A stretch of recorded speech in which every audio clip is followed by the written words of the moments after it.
What were you like when I was 25? Well, I was obsessed. 25, so that would have been 87. I'd been in graduate school for 2 years. Well, you know, when I was 25 or so, I probably weighed about 138 pounds. I smoked like a pack of cigarettes a day.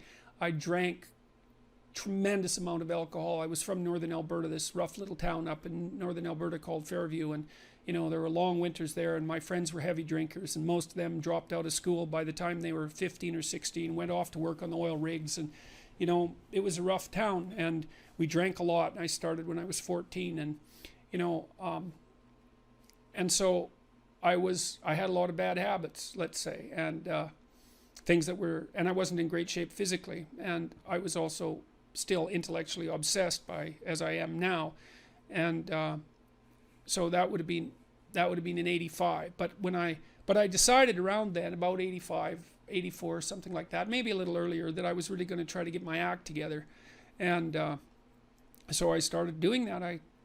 First of all, I quit smoking. Well, that took a long time because I eventually had to quit drinking too in order to quit smoking, and I started working out, started playing sports, which I'd never done. I was a small kid. I'd been skipped a grade, and I was a small for my age, so sports were never, especially team sports, were never really a domain of expertise for me. Although I skied and went trapping with my dad, and went, you know, cross-country skiing and camping and all that. So, but when I went to graduate school, I started swimming. the first physical exercise routine I did, I enrolled in a swimsercise course, I think it was called. So it was me and this like really overweight kid, and like these 60-year-old women, and man, they could out exercise me like mad. It was really embarrassing. Me and the overweight kid, you know, we'd be just panting ourselves 3/4 to death at the end of the bloody workout, and these 60-year-old women who weren't in great shape were like, you know, chatting away as if nothing was going on at all in the pool. So that was quite embarrassing, and as was going to the weight room, you know, because when I started I could barely bench press 75 pounds, and people used to keep coming over and helping me, which was the last thing I bloody well wanted, but certainly needed. And I got to the point where I could bench press 225 pounds. I think that was the best I did, and I gained about 30 pounds of muscle in a year and a half, so that was a good thing.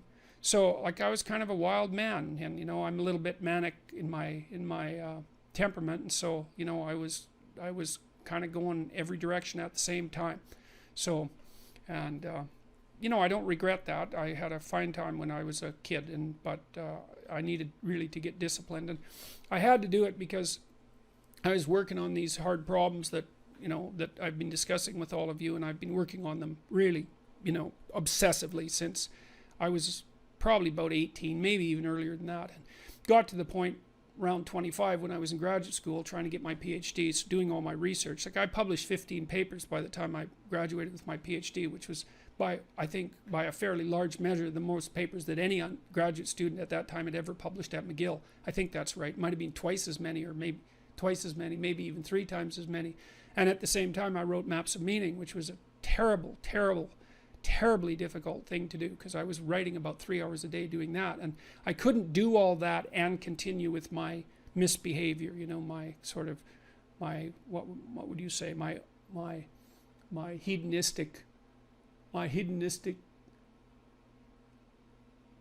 massive hedonistic consumption of alcohol and all of that. I just couldn't keep it up, and also work seriously on the issues that were at hand. So, you know, I had to stop. That's a sacrifice. I had to stop messing about and straighten myself out. And I got married. Well, the woman who's my wife, Tammy, who I've known since she was 8 years old, she lived across the street from me in this little town called Fairview, and I was in love with her like the first time I saw her, which is quite the bloody thing.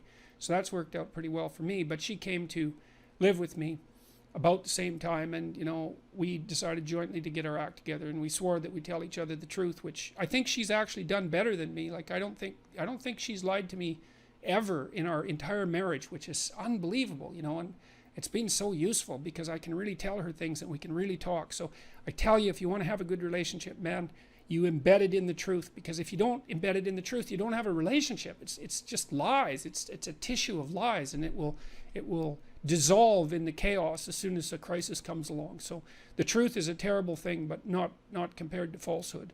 So All right, so let's look at the live chat here.